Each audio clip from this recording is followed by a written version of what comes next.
हमने पहलगांव में जो आतंक की भेंट चढ़े, जिनका बलिदान हुआ, वो हमारे प्यारे भाइयों बहनों को श्रद्धांजलि दी। मैं आज उन सभी आतंक की भेंट चढ़ने वाले हमारे नागरिकों को, उनके परिवारजनों को कहना चाहता हूं, एक क्षति सिर्फ आपकी क्षति नहीं है, आपके जितना ही दर्द देश के हर नागरिक के दिल में है, हर नागरिक इतना ही दुख का अभिव्यक्ति करना चाहता है। और मैं आज पूरे देश की जनता को यह बताना चाहता हूं कि 90 के दशक से कश्मीर में जो आतंकवाद चला रहे हैं, उनके खिलाफ हमारे प्रधानमंत्री नरेंद्र मोदी जी का जीरो टॉलरेंस का नीति है। हम मजबूती के साथ अपनी लड़ाई लड़े हैं और आज वो ये न समझ ले कि हमारे 27 नागरिकों का जान लेकर ये लड़ाई जीते हो। मैं सभी आतंक फैलाने वालों को कहना चाहता हूं कि लड़ाई का अंत नहीं है, एक मकाम है। हर व्यक्ति को चुन चुन कर जवाब भी मिलेगा, जवाब भी लिया जाएगा।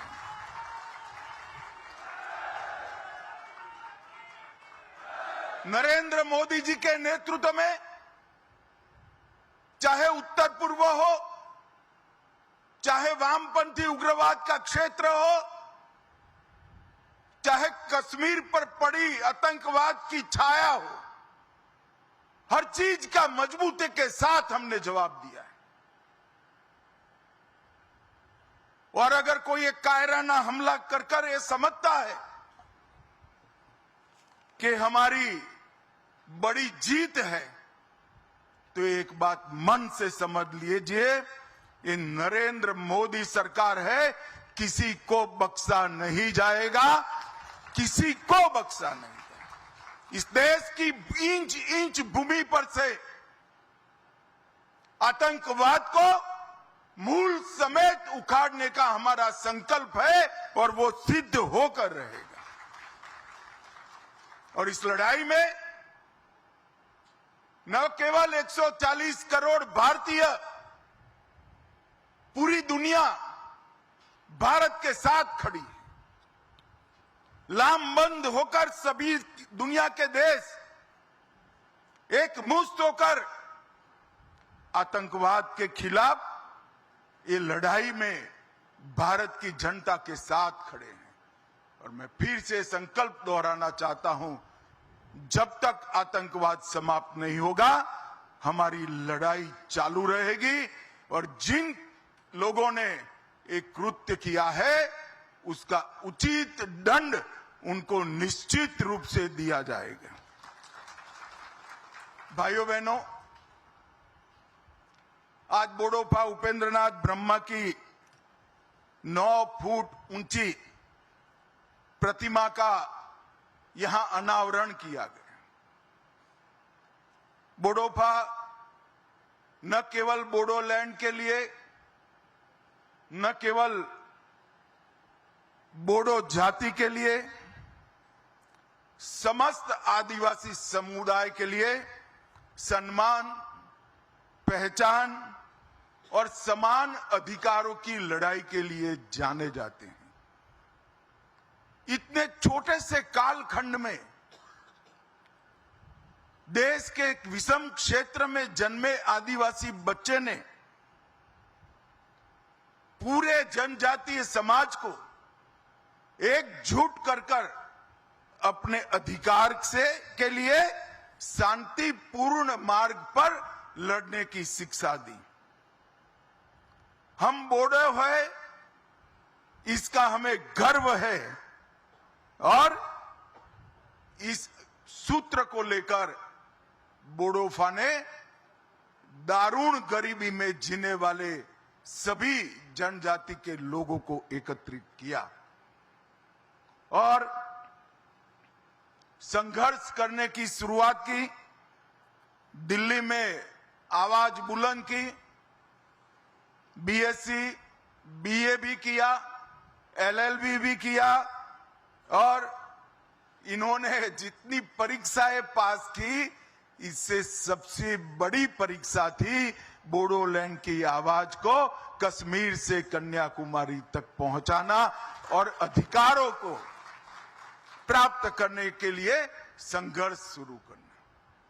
मगर आज बोडोफा नहीं है, जियो और जीने दो का उनका सूत्र पूरे बोडोलैंड, पूरे आदिवासी समाज ने स्वीकारा है। और आज अगर बोडोफा होते तो उनको देखकर बड़ा आनंद आता।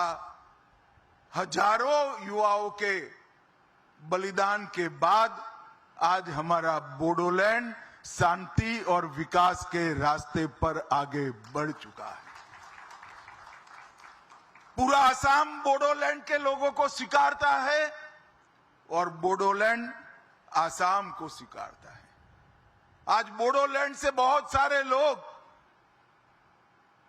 मुझे सुन रहे हैं। मैं सभी को कहना चाहता हूं कि जरा सी भी इंफीरियरिटी कॉम्प्लेक्स आपके अंदर ना लाइएगा। इस देश पर आपका इतना ही अधिकार है जितना मेरा है। अब बोडोलैंड के युवा अपने अधिकार के लिए लड़ने की जरूरत नहीं है। 2014 से एक ऐसे व्यक्ति का शासन इस देश में है, ऐसी पार्टी का शासन इस देश में है जो मानते हैं कि भारत पर सबका अधिकार है और सब पर भारत का अधिकार है। और इसी सूत्र के तहत आज बोडोलैंड विकास के रास्ते पर आगे बढ़ा है। मैं 2019 में गृह मंत्री बना। प्रधानमंत्री जी ने नॉर्थ ईस्ट की समस्याओं को कंसंट्रेट करने का कहा। बोडोलैंड के लोगों के साथ चर्चा हुई। प्रमोद जी यहां बैठे हैं। 9 महीने की विशद चर्चा के बाद 2020 में बोडो एग्रीमेंट हुआ और सभी लोग हथियार डालकर आज मेन स्ट्रीम में शामिल हो चुके हैं। मगर देश भर के जनजाति समाज को मैं कहना चाहता हूं, भारतीय जनता पार्टी की जो सरकार है वो जो समझौते करती है इसका पालन भी करती है। भूतकाल में कई ऐसे समझौते हुए जिसका पालन भी आज हम कर रहे हैं।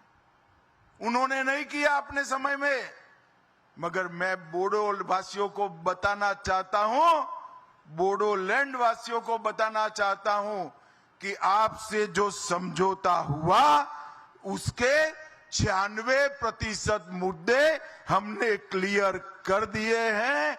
और हेमंत जी यहां बैठे हैं।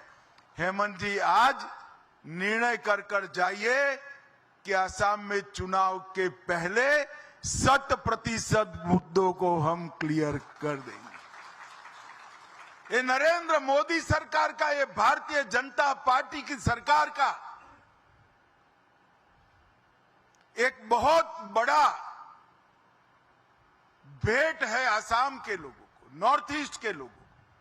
हमने 20 से ज्यादा समझौते किए हैं। नॉर्थ ईस्ट में हमारे कॉल पर 10,000 से ज्यादा लोग हथियार छोड़कर मेन स्ट्रीम में आए हैं। और ये 20 से ज्यादा समझौतों की एवरेज निकाले तो 78% बातों की पूर्ति ये 3-4 साल में भारतीय जनता पार्टी की मोदी सरकार ने कर दी। यही बताता है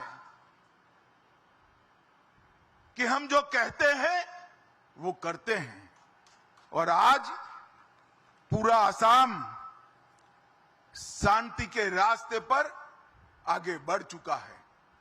और मैं बोडोलैंड की एक विराट रैली में, लाखों लोग थे, बहुत बड़ी रैली हुई थी। वो रैली में कहकर आया था कि हम मई एंड के पहले बोडोपा की प्रतिमा भी लगाएंगे और उनके नाम पर रास्ते का नामाभिधान भी करेंगे। और आज 1 मई को उनकी पुण्यतिथि के दिन, अभी मई समाप्त भी नहीं हुआ है और ये वादा हमारा आज पूरा हो चुका है। जिस दिल्ली के बोट क्लब पर बोडोपा ने बहुत बड़ी रैली कर बोडोलैंड के मुद्दों से पूरे देश को झकझोरने का काम किया था। 1987 की ऐतिहासिक जज फील्ड रैली और जिला स्तरीय सामूहिक रैलियों के माध्यम से जो जागृति लाई, आज वो उसका उद्देश्य पार कर चुकी है। बोडोपा के विचार, उनके लक्ष्यों की प्राप्ति के लिए अब बोडो युवाओं को संघर्ष करने की जरूरत नहीं है। मगर फिर भी आज मैं बोडोलैंड के युवाओं का आह्वान करना चाहता हूं कि आप सब जियो और जीने दो के सूत्र को, बाथो धर्म की, ब्रह्म धर्म की मूल कल्पना को आगे बढ़ाइए और आसाम के विकास के लिए अपना योगदान दीजिए। आज आसाम पूरे देश भर में औद्योगिक निवेश के लिए एक प्रकार से आकर्षक केंद्र बना है। जिस आसाम से स्वास्थ्य लाभ के लिए, हेल्थ की सेवाओं के लिए दिल्ली, मुंबई, चेन्नई, कलकत्ता जाना पड़ता था, आज बंगाल के लोग हेल्थ की सुविधाओं के लिए आसाम आ रहे हैं। आसाम में इतना विकास हुआ है। ढेर सारी इंडस्ट्रीज आसाम के अंदर विकसित हो रही है और ये विकास का संदेश न केवल आसाम, पूरे नॉर्थ ईस्ट के अंदर जा रहा है। आज मैं नॉर्थ ईस्ट के लोगों को भी कहना चाहता हूं, हमारे नॉर्थ ईस्ट में 220 से अधिक जातीय समूह हैं, 160 से ज्यादा जनजातियां हैं, 200 से ज्यादा भाषाएं और बोलियां हैं, 50 से ज्यादा यूनिक त्योहार है, 30 से ज्यादा पारंपरिक नृत्य की शैलियां हैं और 100 से ज्यादा स्वादिष्ट व्यंजन भी वहां बने हैं और 70 से ज्यादा हैंडीक्राफ्ट भी है।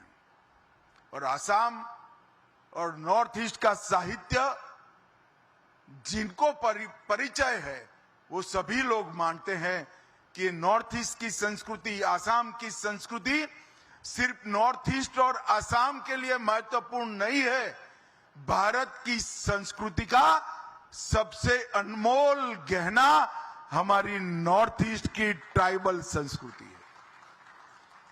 और इसको आज बाथो बोराई के आशीर्वाद से देश भर में हम प्रसारित और प्रचारित करने का काम कर रहे हैं। 2020 के बोडो समझौते के बाद 21 में कार्बी समझौता हुआ, 22 में आदिवासी समूहों का समझौता हुआ, 22 में मेघालय आसाम अंतर्राज्यीय सीमा समझौता हुआ, 23 में असम अरुणाचल समझौता हुआ, 23 में असम डीएनएलए समझौता हुआ और 23 में उल्फा समझौता हुआ। 10,600 से ज्यादा युवा हथियार डालकर आज कोई पंचायत का सदस्य बना है, कोई सरपंच बना है, कोई जिला पंचायत का सदस्य बना है, कोई अपने ट्राइबल समिति का सीएम बना है। ये सारे लोग आज मेन स्ट्रीम में आए हैं और मैं मानता हूं कि 10,500 से ज्यादा जो लोग मेन स्ट्रीम में आए हैं वो देश की ताकत बढ़ाता है। मोदी जी ने आसाम और नॉर्थ ईस्ट के विकास के लिए ढेर सारे काम करे हैं। मोदी जी एकमात्र ऐसे प्रधानमंत्री है जो प्रधानमंत्री बनने के बाद 50 से ज्यादा बार नॉर्थ ईस्ट जाने का रिकॉर्ड अगर किसी ने बनाया है तो हमारे मोदी जी ने। बोडोलैंड जैसे दुर्गम क्षेत्रों में भी मोदी जी 4-4 बार गए। ये बताता है कि छोटी छोटी जनजातियों को मिलकर बना हुआ हमारा नॉर्थ ईस्ट देश का बहुत बड़ा महत्वपूर्ण अंग है। और मैं आज नॉर्थ ईस्ट वालों को कहना चाहता हूं, आपकी संस्कृति भी अनमोल है और आपकी ताकत भी अनमोल है। पूरे नॉर्थ ईस्ट को अगर मिलाकर देखे तो उत्तर प्रदेश से बड़ा भूभाग हमारे नॉर्थ ईस्ट का है और सबसे ज्यादा वन संपदा कोई एक क्षेत्र में है तो नॉर्थ ईस्ट के लिए। नॉर्थ ईस्ट पूरे देश की ताकत बने और पूरे देश की ताकत नॉर्थ ईस्ट के विकास के लिए लगे, ये लक्ष्य लेकर मोदी सरकार चल रही है। आज बोडोफा उपेंद्र नाथ ब्रह्मा जी की पुण्यतिथि पर अपने 35 साल के छोटे से जीवन में जो उन्होंने जनजाति समूहों के लिए, बोडो समूह के लिए किया है, इसको श्रद्धांजलि देने के लिए एक 9 फुट की बड़ी प्रतिमा और एक मार्ग का नाम रखने का जो कार्यक्रम है, इसके लिए मैं बोडोलैंड और आसाम के सभी वासियों को बहुत बहुत बधाई और शुभकामनाएं देना चाहता हूं।